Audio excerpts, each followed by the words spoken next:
الحمد لله رب العالمين الرحمن الرحيم مالك يوم الدين إياك نعبد وإياك نستعين اهدنا الصراط المستقيم صراط الذين أنعمت عليهم غير المغضوب عليهم ولا الضالين.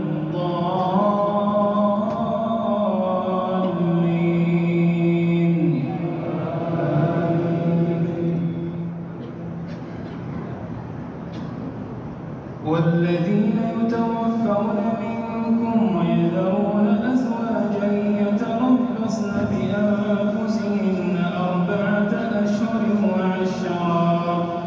فإذا بلغن أجلهن فلا جناح عليكم فيما فعلن في أنفسهن بالمعروف والله بما تعملون خبير. ولا جناح عليكم فيما عرضتم به من خطبة النساء أو أكننتم في أنفسكم علم الله أنكم ستذكرونهن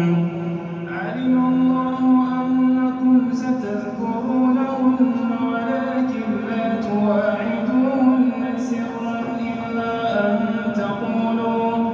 إلا أن تقولوا قولا معروفا ولا تعزموا عقدة النكاح حتى يبلغ الكتاب أجله واعلموا أن الله يعلم ما في أنفسكم فاحذروه واعلموا أن الله غفور حليم. لا جناح عليكم إن طلقتم النساء ما لم تمسوهن أو تفرضوا لهن فريضة ومتعوهن على الموسع قدره وعلى المقتر قدره متاعا بالمعروف حقا على المحسنين. وإن طلقتموهن من قبل أن تمسوهن وقد فرضتم لهن فريضة فنصف ما فرضتم إلا أن يعفون أو يعفو الذي بيده عقدة النكاح وأن تعفوا أقرب للتقوى ولا تنسوا الفضل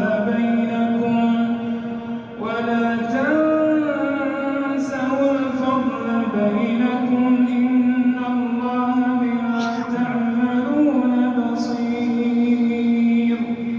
حافظوا على الصلوات والصلاة الوسطى وقوموا لله قانتين. فإن خفتم فرجالا أو ركبانا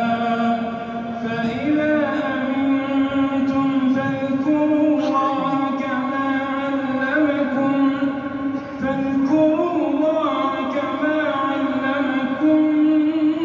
ما لم تكونوا تعلمون. والذين يتوفون منكم ويذرون أزواجا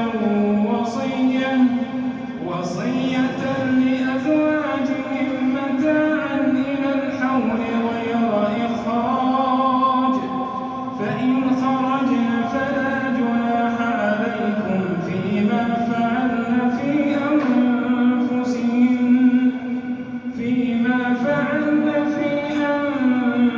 أنفسهن من معروف والله عزيز حكيم. وللمطلقات متاع بالمعروف حقا على المتقين.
قالوا لنبي لهم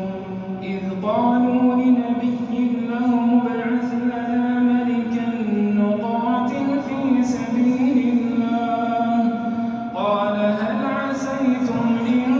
كتب عليكم القتال ألا تقاتلوا قالوا وما لنا ألا نقاتل في سبيل الله وقد أخرجنا من ديارنا وأبنائنا فلما كتب عليهم القتال تولوا إلا قليلا منهم والله عليم بالظالمين وقال لهم نبيهم إن الله قد بعث لكم طالوت ملكا قالوا أنى يكون له الملك علينا ونحن أحق بالملك منه ولم يؤت سعة من المال قال إن الله اصطفاه عليكم وزاده بسطة في العلم والجسم والله يؤتي ملكه من يشاء والله واسع عليم وقال لهم نبيهم إن آية ملكه أن يأتيكم التابوت فيه سكينة من ربكم وبقية مما ترك آل موسى وآل هارون تحمله الملائكة إن في ذلك لآية لكم إن كنتم مؤمنين فلما فصل طالوت بالجنود قال إن الله مبتليكم بنهر فمن شرب منه فليس مني ومن لم يطعمه فإنه مني إلا من اغترف غرفة بيده فشربوا منه إلا قليلا منهم فلما جاوزه هو والذين آمنوا معه قالوا لا طاقة لنا اليوم بجالوت وجنوده قال الذين يظنون أنهم ملاقو الله كم من فئة قليلة غلبت فئة كثيرة بإذن الله والله مع الصابرين ولما برزوا لجالوت وجنوده قالوا ربنا أفرغ علينا صبرا وثبت أقدامنا وانصرنا على القوم الكافرين فهزموهم بإذن الله وقتل داود جالوت وآتاه الله الملك والحكمة وعلمه مما يشاء ولولا دفع الله الناس بعضهم ببعض لفسدت الأرض ولكن الله ذو فضل على العالمين تلك آيات الله نتلوها عليك بالحق وإن